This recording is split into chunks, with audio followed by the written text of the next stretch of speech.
प्रसाद गांव में भीख मांगकर आए हुए पैसों से कुछ न कुछ खाकर जिंदगी गुजारा करता।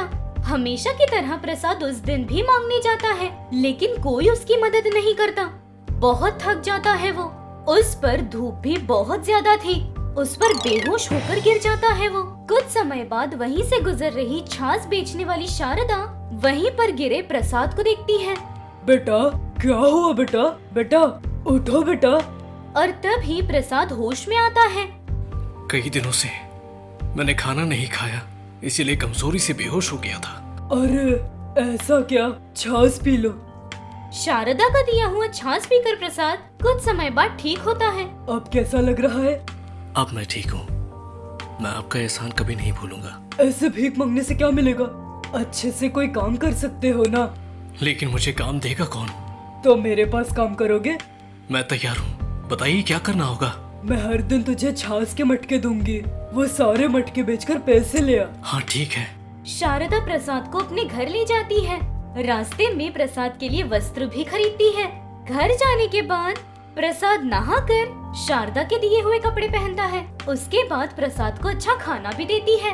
वो दिन ऐसे गुजर जाता है। उसके अगले दिन सुबह शारदा 2 छाछ के मटके को और खाने के लिए खाना भी तैयार रखती है।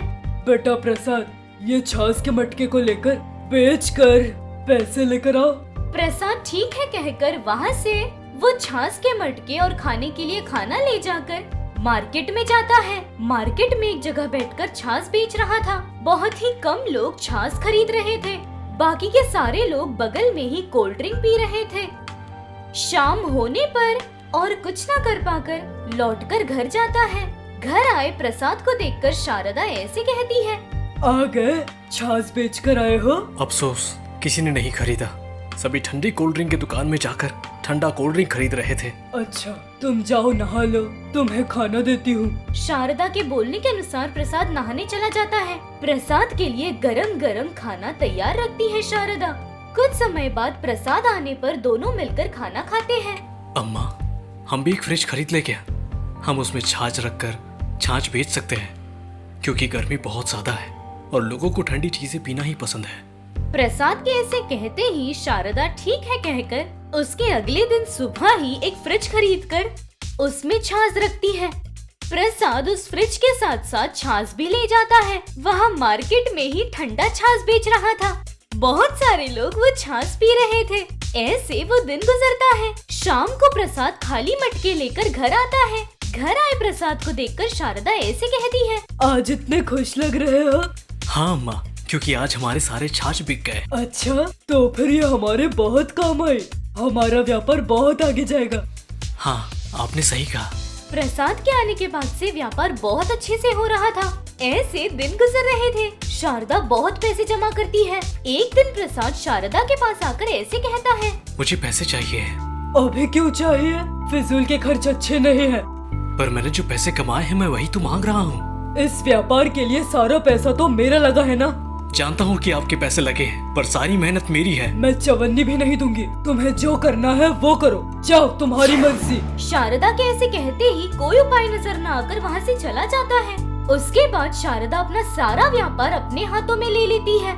प्रसाद को बेरहमी से घर से बाहर कर देती है। प्रसाद भी कुछ कहे बिना उस घर से चुपचाप बाहर निकल जाता है। रोड पर चलते हुए जा रहा था। उसके पास से मदद लेने वाला शेखर उसे देखकर वहाँ आता है। अरे भाई प्रसाद, क्या हुआ है? बड़े उदास लग रहे हो। अब क्या बताऊं, मैंने जो इतने दिन मेहनत की सब बर्बाद हो गया। भाई मुझे समझ नहीं आया, जरा सरल शब्दों में समझाओ। प्रसाद जो कुछ भी होता है वो सब शेखर से कहता है। भाई तुम परेशान मत हो, मैं तुम्हारी मदद करूँगा। ऐसे शेखर अपने पहचान वालों से कुछ पैसे उधार लेकर उसे देता है। वो पैसे लेकर छाछ के व्यापार को प्रसाद फिर से शुरू करता है। छाछ का व्यापार बहुत अच्छे से चल रहा था, लेकिन प्रसाद न जाने क्यों उदास था। तब छाछ नहीं दही के साथ लस्सी बनाना शुरू करता है। ऐसे बनाई हुई लस्सी बहुत ज्यादा स्वादिष्ट थी और तब से छाछ के व्यापार को साइड में रखकर लस्सी का व्यापार शुरू कर देता है। वो बहुत ही कम समय में उसका व्यापार बहुत पॉपुलर हो जाता है। उसके सारे कर्जे भी मिटा देता है। वो रहने के लिए खूबसूरत सा घर भी लेता है।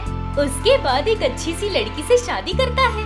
उसकी पत्नी के आने के बाद से व्यापार की जिम्मेदारियां अपनी पत्नी को भी देता है। प्रसाद अपने व्यापार को हर जगह शुरू करता है।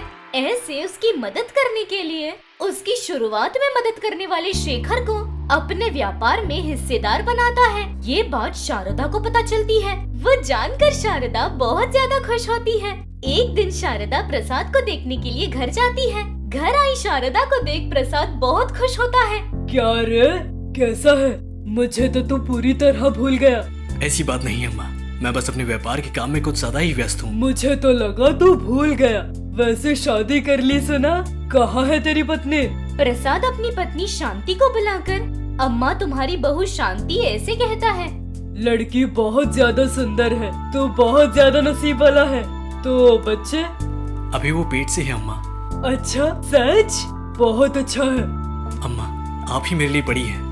आप अकेले क्यों रह रही हैं? आप भी हमारे साथ आकर रहिए ना। अरे नहीं बेटा, जो जहाँ है वहाँ ठीक है।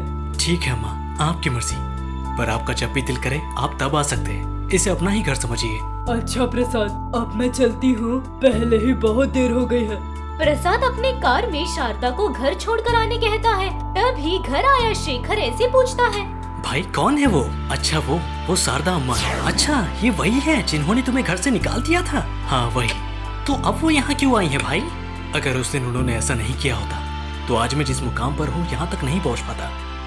उनकी वजह से ही मेरा भला हुआ है, इसलिए मैंने उनकी इज्जत की। उसकी पत्नी की मदद से और उसके दोस्त शेखर की मदद से अपने व्यापार में प्रसाद बहुत ऊंचाइयां छूता है। उतना ही नहीं, अपनी पत्नी के साथ अपनी जिंदगी बहुत अच्छे से गुजार रहा था। अगर ये कहानी आपको पसंद आई तो हमारे चैनल को सब्सक्राइब कीजिए। Thank you for watching.